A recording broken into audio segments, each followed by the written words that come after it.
A Guarani-d Schism, Language Revitalization in Paraguay, a presentation by Jack Weyen. My final paper focuses on a problem of language revitalization. For example, in Wales there was a successful revitalization program for Welsh, the native Celtic language. However, the Welsh promoted by the government differed in many key ways from the Welsh that was colloquial.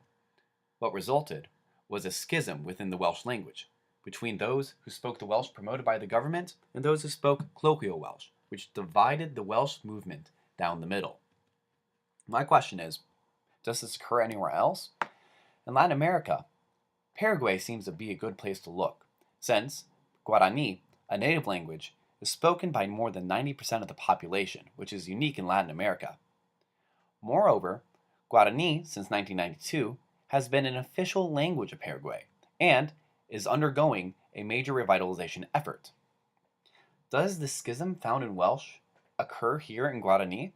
And if so, in what ways, and why? To begin, we need to consider Guarani's history. How did Guarani become so popular within Paraguay? Well, the answer has to do with colonialization. See, Paraguay is hard to access with difficult geography and many aggressive neighbors like the British colonists and Native Americans. And there was not really an impetus to go, since the mineral wealth was very lacking. So, the few colonists that did arrive quickly intermarried and adopted Guarani as their language. So, the population of Paraguay was thoroughly mestizo early on. And with this European blood, Guarani speakers escaped the discrimination that many other native language speakers faced. Also, Franciscan and Jesuit missionaries, as they typically did in Latin America, supported the native language. So, by 1992, Guarani was finally made an official language in Paraguay, and the Plan de Educación Bilingüe, the bilingual education plan, was established in 1994 to promote the use of Guarani for education. Now we need to make a note on Hopará. Hopará is the colloquial variety of Guarani. It is not a dialect, nor is it a creole.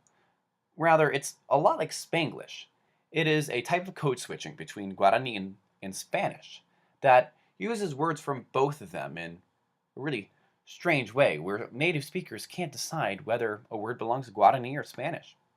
Pure Guarani, without Spanish influence, or Guaraniete, ceased to exist early after colonization. Thus, we focus on revitalization, and we focus on two areas: media and government. The media of Paraguay is still predominantly in Spanish. However, Guarani has been able to make some inroads in genres that are traditionally associated with lower classes, like the tabloids, like Diario Popular, which is right there, and in television programs that convey information important for farmers and local communities. However, Guarani has been able to make a major inroad in radio. This is an outflowing of a tradition of local communities of using bocinas, which are loudspeakers, to gather the community and make important announcements. Once radio became affordable and widespread, it was quickly latched onto by the farmer communities of Paraguay, and by 2006, the majority of local FM radio was in Guarani. The government policy, on the other hand, is more of a one-trick pony. It focuses solely on education, the program of bilingual education. Now, the program of bilingual education works like this: to produce fully bilingual citizens. It does this by using two sets of curricula, or modalities, one in Guarani, one in Spanish. When a citizen enters into the first grade, they learn in the modality of their mother tongue, with 15% of the curriculum devoted to the secondary language. With each successive grade, 5% more of their curriculum is devoted to the secondary language, until, by graduation, a half or most of their curriculum is in the secondary language, producing fully bilingual citizens, or at least the Paraguay government hoped. Because the Spanish modality is much, much more popular. 95% of elementary schools opt for it over Guarani. Why? Well, parents see Spanish as offering more opportunities for their children than Guarani, which is typical in many Latin American countries, However, there's also a stigma associated with Guarani textbooks. The Guarani used in these textbooks contains many neologisms and Spanish loans, which simply make it hard to understand and unnatural for the ear. Even the teachers tend to feel that the Guarani they use to teach is much different from the Guarani they speak outside of school. These are different signs of diglossia.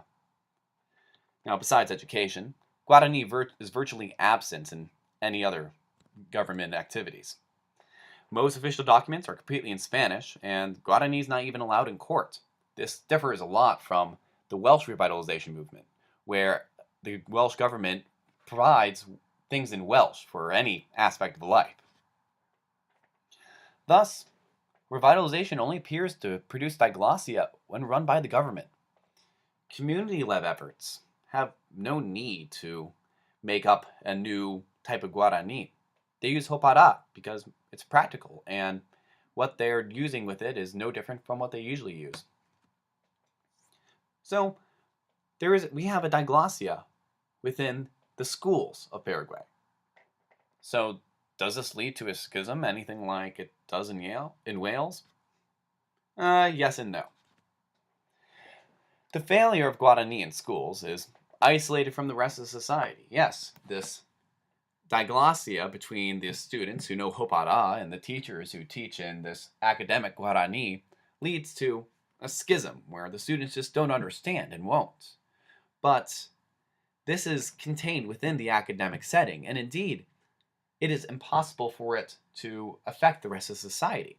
The only way that this Guarani, which is supported by the government, would be able to create a diglossia in larger Guarani society is if the students who are being taught this Guarani in school actually accepted it and learned it and used it instead of Hopará, which is obviously what is not happening. Now, I don't know everything that's going on here, and I do hope to find other instances of diglossia within Guarani by interviewing native Paraguayans who, since 90% of Paraguayans speak Guarani, should know the language and should have a sense of where there's tension and where there's certain problems in speaking the native language. So, in conclusion, diglossia does occur as a result of Guarani revitalization. However, the revolting schisms appear to be contained within the education system, where the diglossia exists. Thank you very much, and have a fantastic rest of the year with your final projects. Jack out.